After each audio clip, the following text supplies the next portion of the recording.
Wow, what a ride! That was a fun time. That was something I never thought I'd experience. Keeping up with a team for an entire WNBA season, keeping up with the WNBA team for an entire season, keeping up with the WNBA player as much as I have. What a fun! What a ride! Thank you for the fun. Thank you for the good times. Look forward to watching them again in May or April of 2025, whenever the Fever's season starts again. But unfortunately, it ended tonight. The Indiana Fever lost. They got eliminated, so their season's over.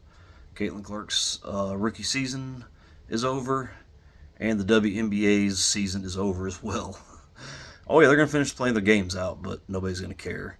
For those of you who haven't seen the opening series, the four opening game series, the Indiana Fever, their opening game drew 1.8 million viewers.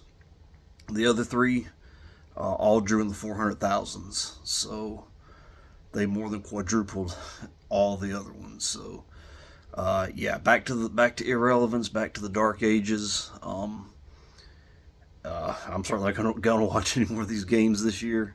I don't want to watch any of these other teams play. And I've already canceled my Fubo free trial, so it's over. I made sure to take care of all the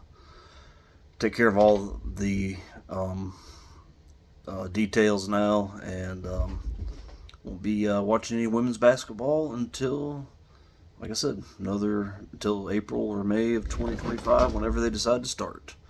Whenever my cats decide to stop going crazy here, that's okay.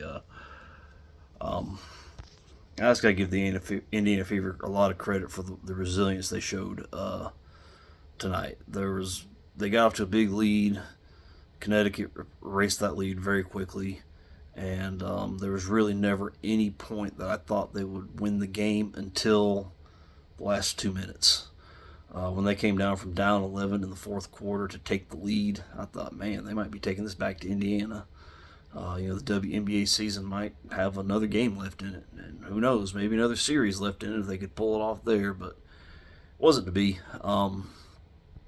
I've tried to stay off the Fire Christie Sides bandwagon all year. She's been a very easy target, and understandably so, but yeah, they cannot bring her back and expect to have anything happen. Her rotations, well, actually, rotations weren't so bad today, but she never called timeout when Connecticut was taking their big runs, taking big leads. Momentum was shifting. Caitlin and Kelsey were just gassed. All that effort, no bench. No bench. They started Tammy Fig-Benley, which I got to give them a lot of credit for. That was a very good call. Tammy played an amazing game. I'm very, very proud of her. They did put Alyssa Smith in for a few minutes, and a lot of bad happened while she was in there, which pretty much summarizes their whole year. So hopefully, when she takes off her Indiana Fever uniform to go lay in bed with Dejanay Carrington, that'll be the last time she ever has the Indiana Fever uniform on. Hopefully, she'll be taking it off for the last time. Sorry if that's an image that you didn't want to see in your head. It's not an image I wanted to see now that I think about it, but I'll tell you though, I'm really proud of the effort they gave. Caitlin had an amazing night. She had a few cold spells. You could tell there's times she could even run back up the floor for offense. She always got back on defense though. I give her credit for that. But I mean, she was gassed. Still put up 25 points, 5+ assists, 5+ rebounds. Leah Boston, I mean, she really, truly is the anchor. Her mid-range games, her layups tonight were very much what they needed. She got some more ticky-tack fouls to start with. I don't know what this league has against her, calling fouls on her last game when she wasn't even in the play. I don't know what the officiating crew has against her, but they do not like her, and they will not let her do anything.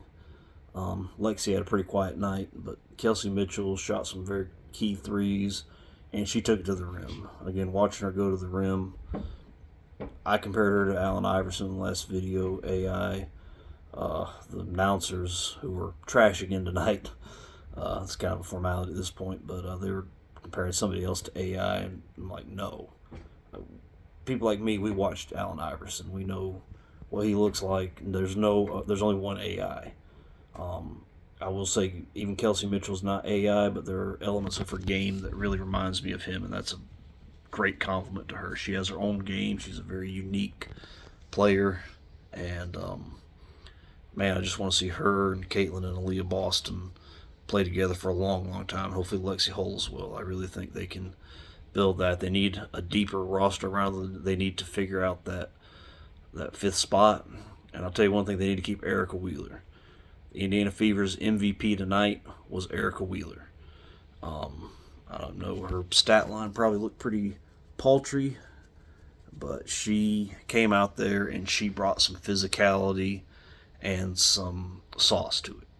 It's a shame that has to come to that. I don't want to watch games have to come to that, but she put Dejanay on her back, knocked her over, was out there feisty, fighting with people, or I should say tussling with them. She kept it clean, didn't poke anybody in the eye.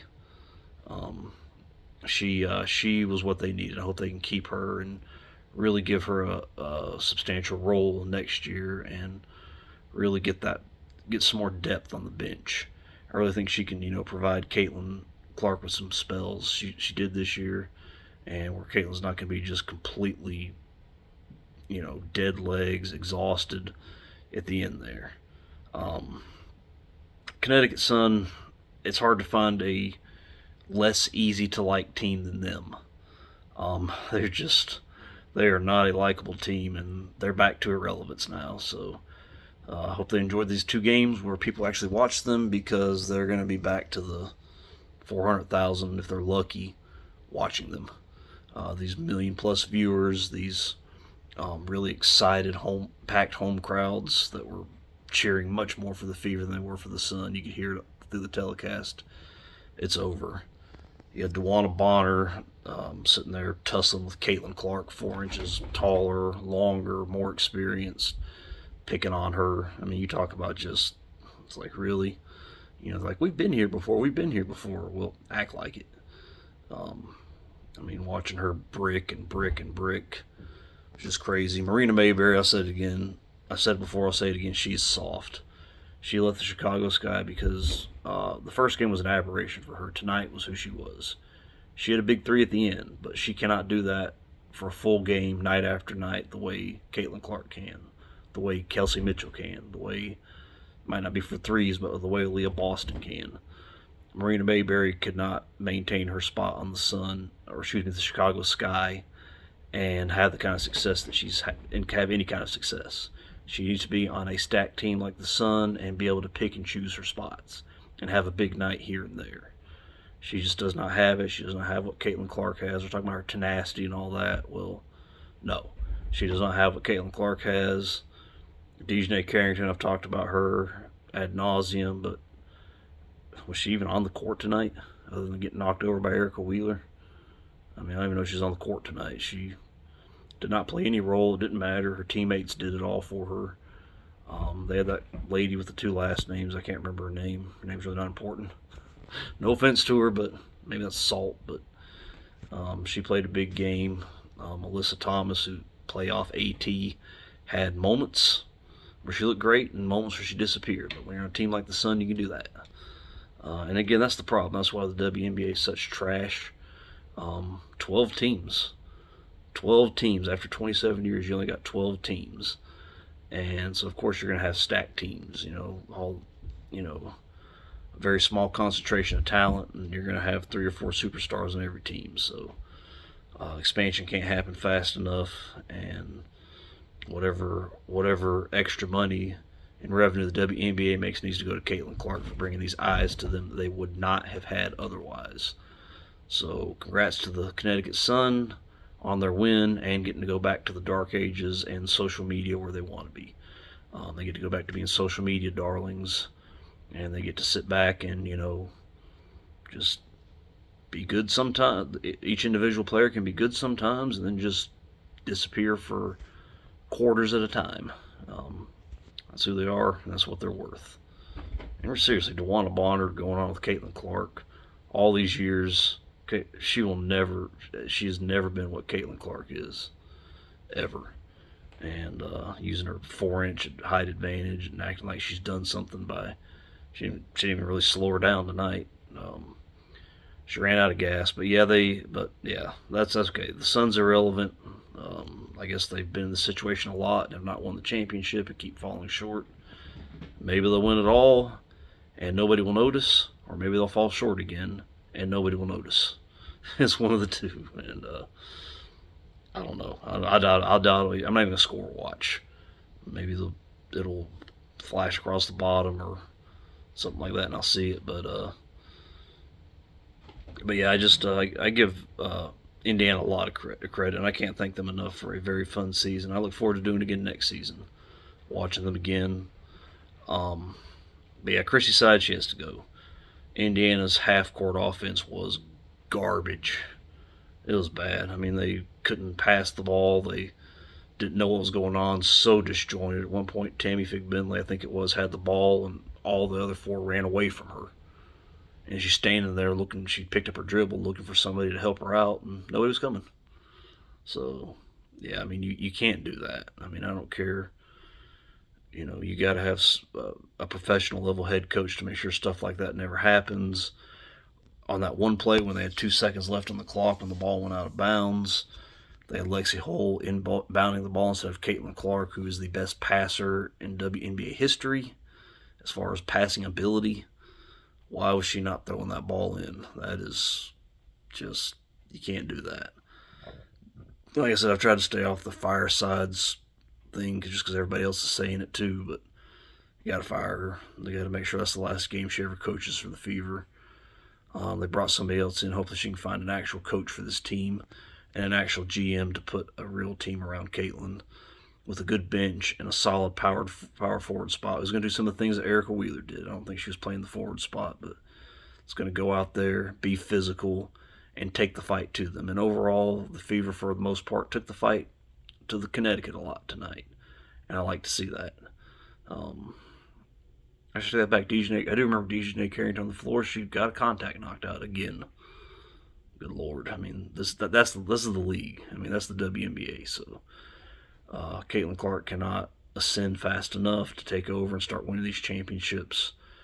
I don't know how much more the WNBA can take of us watching them and just seeing how bad they are, how trash the league is. 12 teams, bad attendance, bad viewership. And Caitlin fixed all that, and they hate her. So imagine that. So, but that was a fun season. That was a good note to go out on. I feel like they showed a lot of resilience, and they showed they're not going to go quietly into the night, even when it looks like they're gonna, even when they're completely out of breath, out of gas. Just an amazing job by them, and thank you guys for the fun. Thank you, Fever, and thank you for allowing me to make these videos. I don't know what's going to transpire in the off season. I'll probably make videos when it happens for anybody that pays attention. If you don't, that's okay. If you do, subscribe. Hey, help me out a little bit here. But yeah, I'm definitely not making videos about any of these other series unless something crazy happens. But yeah, so that season's the season for the WNBA is over. So they get to go back to they're gonna have finals that don't even make half of what the opening game of the playoffs made. So that's pretty crazy. So congrats to Dejanay Carrington. Her name is now gonna be remembered for her stabbing her acrylic nail in Caitlin Clark's eye. She was not gonna be known ever. She was gonna disappear, and her name was gonna disappear in the history books without a trace. And now it'll be up there. So you say, hey, why did Caitlin Clark have a black eye after her very first playoff game? Her name will come up. So there you go. And but yeah,